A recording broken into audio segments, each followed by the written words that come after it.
Another singular custom I was for some time at a loss about. A pretty young girl was dancing, named after what would appear to us the sacrilegious custom of the country, Espiritu Santo, when a young man went behind her and placed his hat directly upon her head, letting it fall down over her eyes, and sprang back among the crowd. She danced for some time with the hat on, when she threw it off, which called forth a general shout, and the young man was obliged to go out upon the floor and pick it up. Some of the ladies upon whose heads hats had been placed threw them off at once, and a few kept them on throughout the dance, and took them off at the end and held them out in their hands when the owner stepped out, bowed, and took it from them. I soon began to suspect the meaning of the thing, and was afterwards told that it was a compliment and an offer to become the lady's gallant for the rest of the evening and to wait upon her home.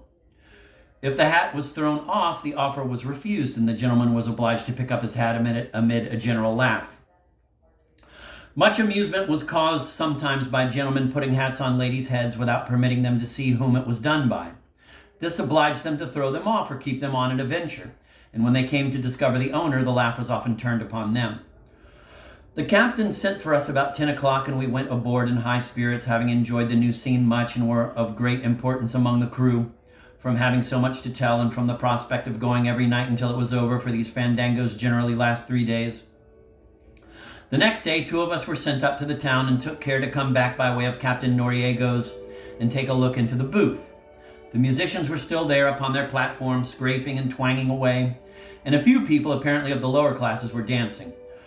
The dancing is kept up at intervals throughout the day, but the crowd, the spirit, and the elite come in at night.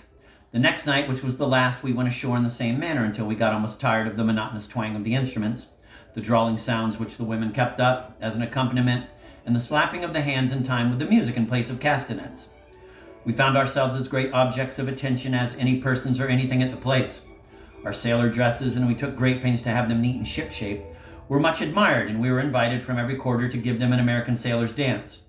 But after the ridiculous figure some of our countrymen cut in dancing after the Spaniards, we thought it best to leave it to their imaginations. Our agent, with a tight black swallow-tailed coat, just imported from Boston, a high stiff cravat, looking as if he had been penned and skewered, with only his feet and hands left free, took the floor just after Bandini, and we thought they had had enough of Yankee grace. The last night they kept it up in great style, and were getting into a high go when the captain called us off to go aboard, for it being southeaster season, he was afraid to remain on shore long.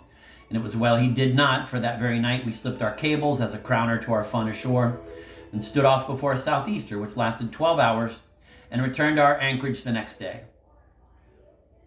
Chapter 28, An Old Friend, A Victim, California Rangers, News from Home, Last Looks.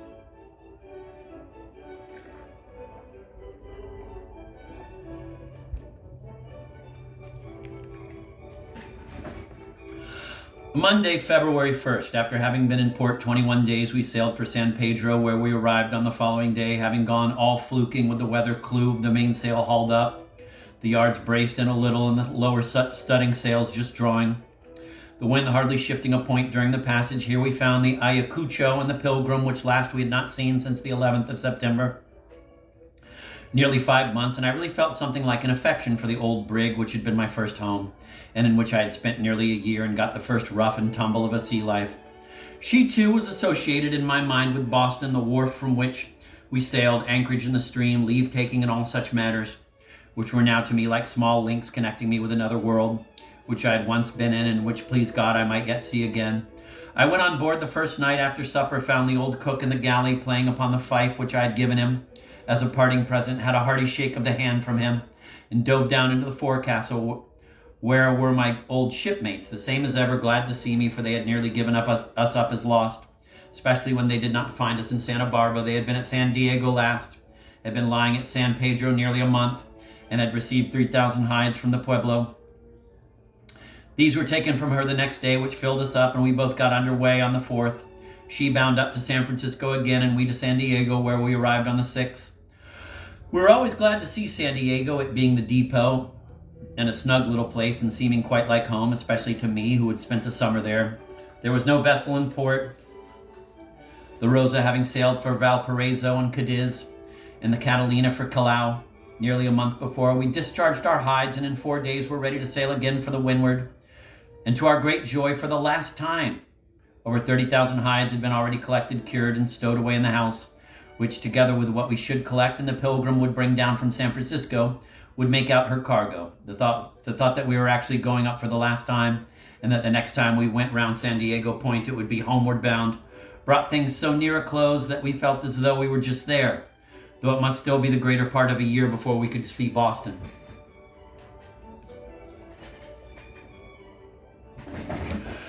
I spent one evening, as had been my custom, at the oven with the Sandwich Islanders, but it was far from being the usual noisy, laughing time. It has been said that the greatest curse to each of the South Sea Islands was the first man who discovered it. And everyone who knows anything of the history of our commerce in those parts knows how much truth there is in this, and that the white men with their vices have brought in diseases before unknown to the islanders, and which are now sweeping off the native population of the Sandwich Islands at the rate of 1/40 of the entire population annually.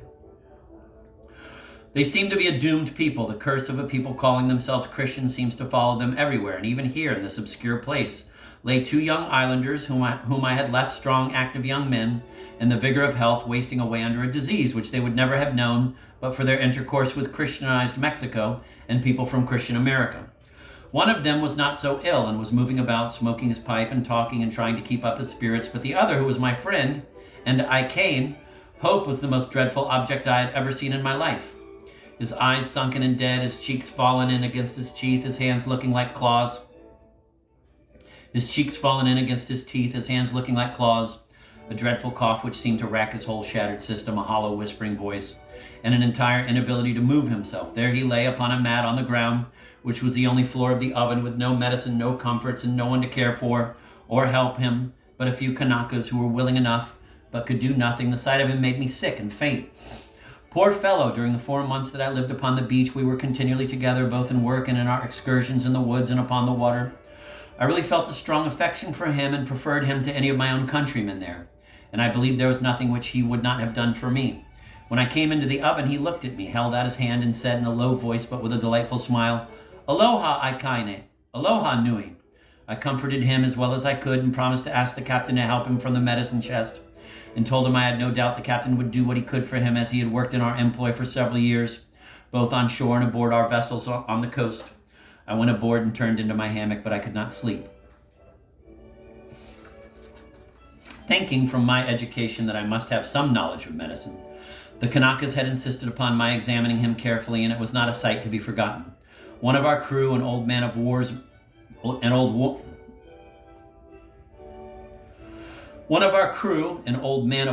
man of 20 years standing, who had seen sin and suffering in every shape, and whom I afterwards took to see Hope, said it was dreadfully worse than anything he had ever seen or even dreamed of. He was horror-struck, as his countenance showed, yet he had been among the worst cases in our naval hospitals. I could not get the thought of the poor fellow out of my head all night, his horrible suffering and his apparently inevitable horrible end. The next day I told the captain of Hope's state and asked him if he would be so kind as to go and see him.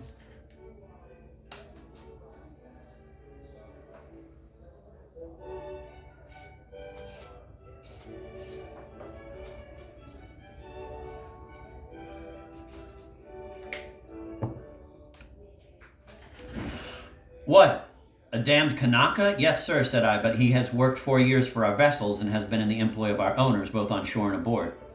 "Oh, he be damned," said the captain, and walked off. This same man died afterwards of a fever on the deadly coast of Sumatra, and God grant he had better care taken of him in his sufferings than he ever gave to anyone else. Finding nothing was to be got from the captain, I consulted an old shipmate who had much experience in these matters, and got from him a recipe, which he always kept by him. With this I went to the mate and told him the case. Mr. Brown had been entrusted with the general care of the medicine chest, and although a driving fellow and a taut hand and a watch, he had good feelings and was always inclined to be kind to the sick.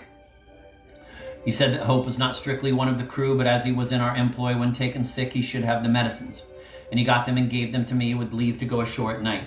Nothing could exceed the delight of the Kanakas when I came bringing the medicines. All their terms of affection and gratitude were spent upon me, and in a sense wasted, for I could not understand half of them. Yet they made all known by their manner. Poor Hope was so much revived at the bare thought of anything's being done for him, that he was already stronger and better. I knew he must die as he was, and he could but die under the medicines, and any chance was worth running. I knew he must die as he was, and he could but die under the medicines, and any chance was worth running. An oven exposed to every wind and change of weather is no place to take calomel, but nothing else would do, and strong remedies must be used, or he was gone. The applications, internal and external, were powerful, and I gave him strict directions to keep warm and sheltered, telling him it was his only chance for life. Twice after this I visited him, having only time to run up while waiting in the boat. He promised to take his medicines regularly until we returned, and insisted upon it that he was doing better.